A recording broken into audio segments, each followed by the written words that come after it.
어제에 이어서 이제 유로파리그 대진표 추첨도 완료가 됐는데, 유로파리그에는 아무래도 토트넘이 있기 때문에 우리가 관심을 많이 가지게 될 수밖에 없잖아요. 토트넘의 이제 대진표 추첨이 1포트에서는 로마와 레인저스, 2포트에서는 알크마르와 프렌체바로시, 그리고 3포트에서는 카라박과 갈라타사라이, 4포트에서는 엘프스보리와 호펜하임이 이제 상대 팀으로 결정이 됐습니다. 근데 이제 여기서 이제 토트넘의 전반적인 이 대진표 추첨이 만만하지 않지만 그래도 상대적으로는 나쁘지 않은 포인트도 있어요. 어떤 게 있냐? 일단 나쁘지 않은 건 원정끼리 그래도 어느 정도는 먼 원정길을 피했다라는 거거든요. 그러니까 이게 그 챔스도 그렇고 유로파도 그렇고 이제는 홈인지 원정인지를 그 걸리는 것도 운이에요. 그러니까 예를 들면 이제 유로파 리그도 개편이 되면서 챔피언스 리그랑 똑같이 개편이 된 거거든요. 36개의 팀이 하나의 리그로 치러지게 됩니다. 하나의 리그를 만들어서 8경기를 치르는데, 이 8경기를 치를 때 어제 챔스처럼 1포트, 2포트, 3포트, 4포트 요 포트를 나누고 두 팀씩 만나요. 근데 두 팀씩 만날 때 1포트에서 만나는 팀이 홈 경기 한 번, 원정 경기 한 번. 2포트도 마찬가지, 3포트도 마찬가지, 4포트도 마찬가지죠. 어떤 팀을 만날 때 홈을 가는지, 어떤 팀을 만났을 때 원정인지, 이게 불명확한 거예요. 그러다 보니까 특히나 유로파 리그는 원정끼리 사실 매우 험난할 때가 많잖아요. 예를 들면 카라박, 아제르바이잔 팀입니다. 근데 카라박을 홈에서 만나요. 다행히. 그래서 이 원정길을 피했고요. 아제르바이잔 원정길을. 그리고 엘프스보리, 여기가 스웨덴 팀입니다. 근데 스웨덴 원정을 피했어요. 그리고 이제 그 프렌체바르시, 요 팀이 이제 헝가리 팀인데 요 헝가리 원정만 제외하면, 그리고 뭐 튀르키예 원정도 있긴 하지만 그래도 비교적 엄청나게 먼 원정길은 그래도 없다. 예를 들면 이제 맨유 살펴볼게요.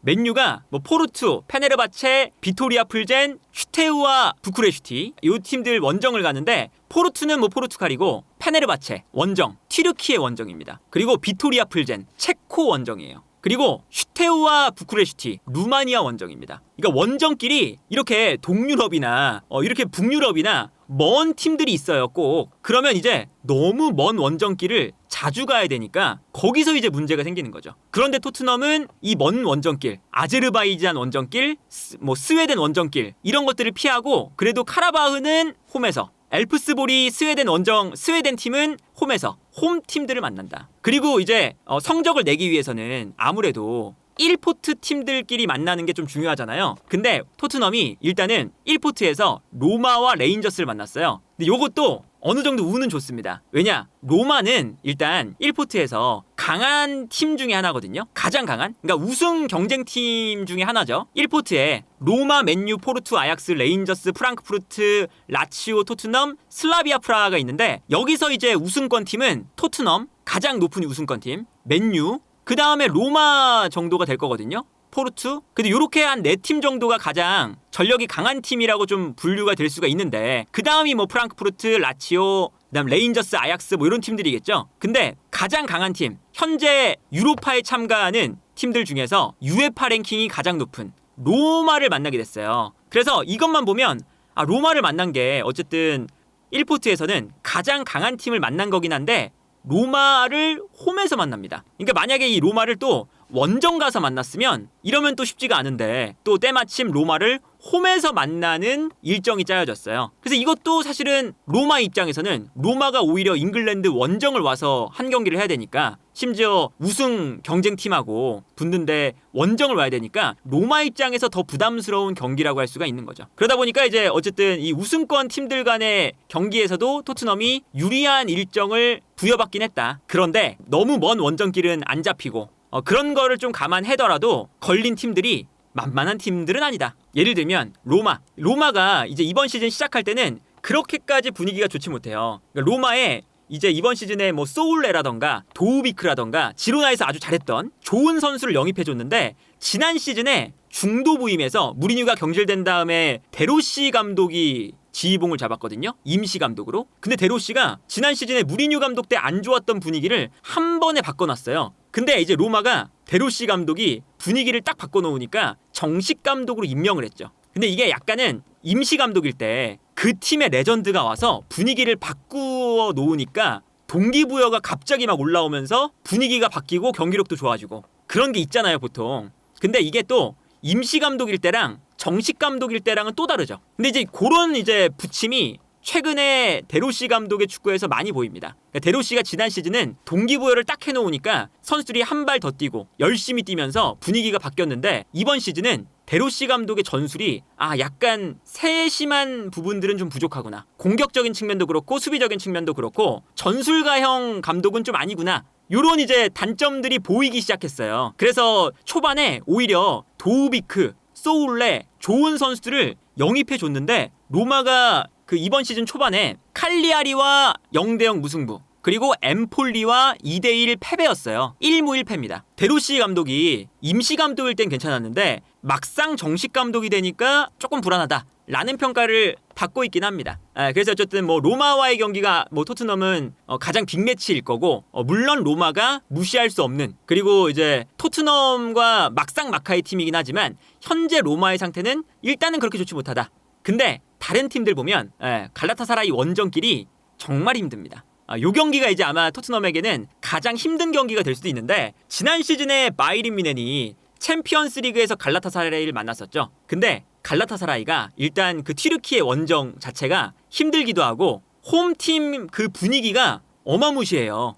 엄청 뜨거워요. 그러다 보니까 그 홈 분위기에 압도돼서 원정 팀들이 경기를 할 때 매우 큰 문제점들이 좀 많이 발생을 합니다. 그리고 이제 갈라타사라이 선수들도 한 발 더 동기부여가 돼서 열심히 뛰고 그리고 애초에 이 갈라타사라이가 앞쪽에서 엄청나게 맹렬한 압박을 하는 팀이거든요. 지난 시즌에 바이에른 뮌헨도 갈라타사라이의 압박에 매우 많이 고전을 했어요. 그리고 특히나 이 갈라타사라이가 튀르키예 내에서도 좋은 스쿼드를 가지고 있는 팀 중에 하나입니다. 이카르디, 자하, 바추아이 다 아는 선수들이죠. 그리고 조금 내려가면 지예흐, 메르텐스, 아크투로 코글루 요 선수도 지난 시즌 바이에른 뮌헨하고 할 때 굉장히 잘했던 선수거든요. 김민재 선수를 굉장히 애먹게 했던 선수고 그리고 미드필더 라인에는 루카스 토레이라 그리고 조금 밑으로 가면 우리가 알만한 선수가 토트넘 출신 다빈손 산체스도 갈라타사라이에 있습니다. 그리고 뭐 골키퍼는 무술레라 골키퍼가 오랫동안 갈라타사라이에서 뛰고 있죠. 그 튀르키예 리그 내에서도 스쿼드가 정말 좋은 편에 속해요. 그래서 바이에른 뮌헨도 지난 시즌에 고전을 했었고 맨유가 챔피언스 리그에서 갈라타사라이에게 패배를 하기도 했었죠. 그래서 이 갈라타사라이는 스쿼드적인 면에서 토트넘이 갈라타사라이보다 밀린다 뭐 이런 건 아니지만 갈라타사라이의 스쿼드가 생각보다는 3포트에 있기에는 아까울 정도로 좋다. 유로파리그에서. 그리고 여기에 더해서 토트넘이 갈라타사라이로 홈에서 만나는 게 아니라 원정을 가기 때문에 이 경기가 토트넘에게는 가장 힘든 경기가 될 수도 있습니다. 그리고 이제 여기에 더해서 호펜하임 원정길도 좀 힘들죠. 그러니까 이게 뭐 스웨덴 팀인 엘프스보리 4포트에서 엘프스보리를 홈에서 만나니까 그래도 스웨덴 원정은 안 가니까 좋다. 이긴 한데 4포트에서 강팀이라고 볼 수 있는 호펜하임을 만나는데 호펜하임을 또 원정을 가요. 호펜하임도 공격적인 압박을 굉장히 많이 하는 팀입니다. 크라마리치가 있고요. 흘로잭 그리고 뭐 베리샤 우리가 그래도 알만한 선수들이 꽤나 다수 포진이 되어 있어요. 뭐 라르센도 있고 카박 그리고 김민재랑 페네르바체에서 같이 뛰었던 아틸러 살라이도 있죠. 그래서 요 팀도 사실은 뭐 호펜하임이 지금 리그에서도 평균 위치를 보면요 딱 보이죠. 호펜하임이 어떤 스타일의 팀인지 공격수들이 앞쪽에 5명이 배치가 되어 있습니다. 풀백이 올라와서 3백을 사용하면서 좌우 윙백을 엄청나게 올려서 쓰는 거예요. 매우 공격적인 전술을 호펜하임이 쓰고 있는 거죠. 그래서 이제 호펜하임이 애초에 4포트에 있을 만한 전력은 아닌데 호펜하임이 아무래도 뭐 유럽 대항전에 자주 나와서 성적을 엄청나게 막 잘 만드는 그런 팀이 아니다 보니까 그래서 이제 4포트에 있는 팀이거든요.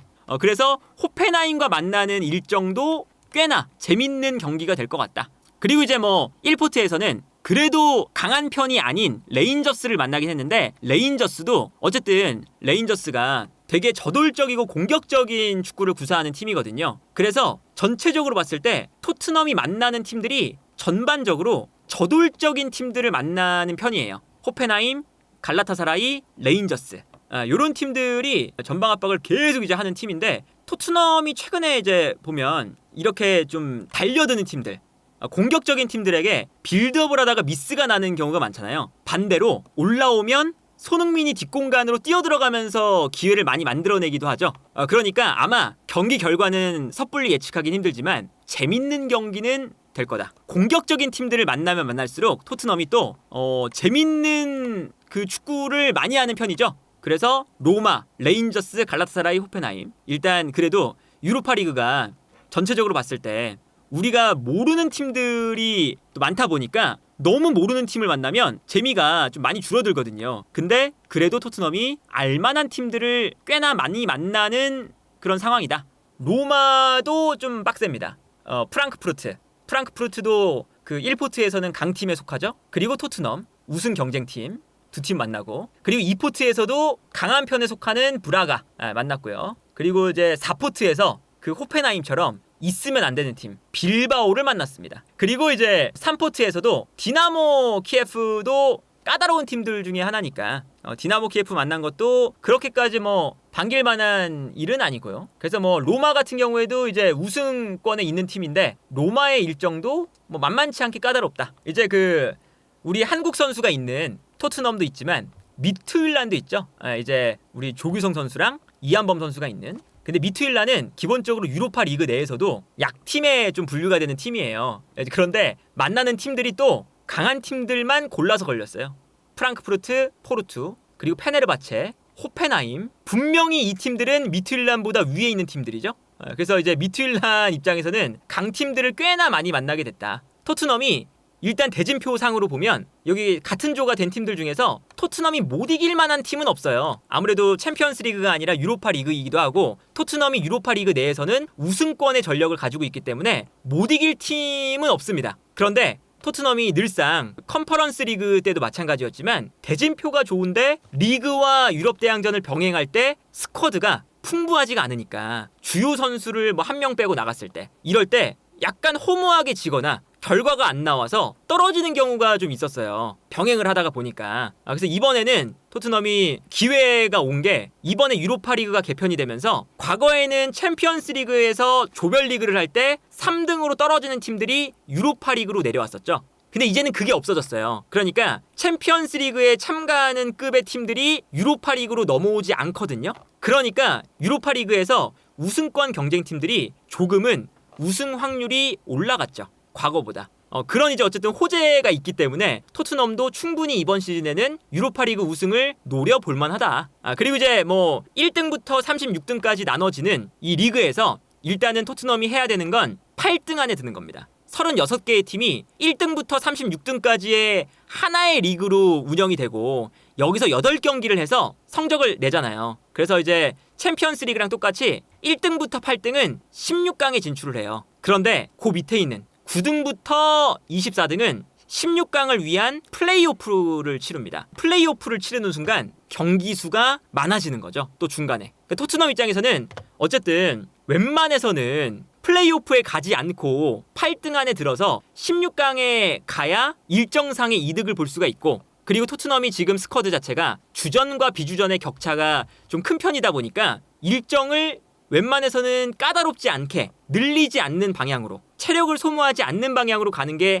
제일 좋거든요. 그러다 보니까 토트넘이 늘상 뭐 FA컵이나 리그컵이나 이런 유럽 대항전 나왔을 때 로테이션 돌릴 때 질 때가 많잖아요. 발목 잡힐 때도 많고. 예를 들면 뭐 손흥민이 없을 때, 뭐 지금 토트넘에서 반더벤이 없을 때, 로메로가 없을 때, 이런 경기를 생각하면 사실 토트넘이 수비적인 측면이나 공격적인 측면에서 구멍이 좀 크게 생기거든요. 그러다 보니까 이게 더군다나 이제 유로파 리그도 챔피언스 리그랑 동일한 과정이기 때문에 챔피언스 리그나 유로파 리그에 과거에 참가했던 일정보다 매우 이 일정 자체가 많아졌습니다. 1라운드부터 8라운드까지 8경기를 일단 그 조별리그 단계겠죠? 과거에는 조별리그 할 때는 6라운드밖에 안 했는데 이제는 8라운드를 해야 되고요. 그리고 만약에 플레이오프로 떨어지면 2경기가 또 추가가 돼요. 기본적으로 토트넘이 만약에 8라운드까지 했는데 8등 안에 못 들었다. 그러면 사실상 과거에 유로파 리그를 했던 것보다 조별리그 단계에서는 2경기를 더하고 플레이오프까지 가서 또 2경기를 더하니까 4경기를 더하게 되는 꼴이 되는 거거든요.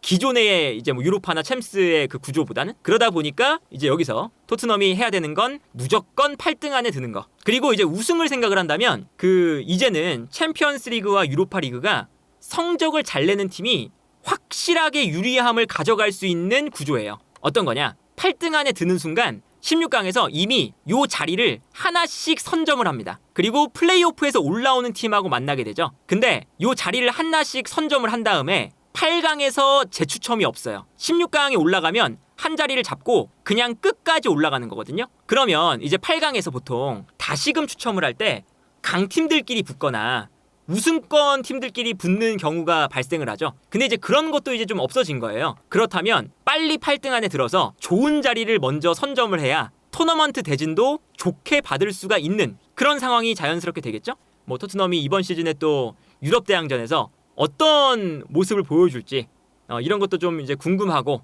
그리고 손흥민 선수가 다시 유럽 대항전에 또 복귀하는 그런 대회다 보니까 유럽 대항전에서 손흥민 선수가 또 어떤 성적을 거둘지 이런 것도 좀 궁금해지네요.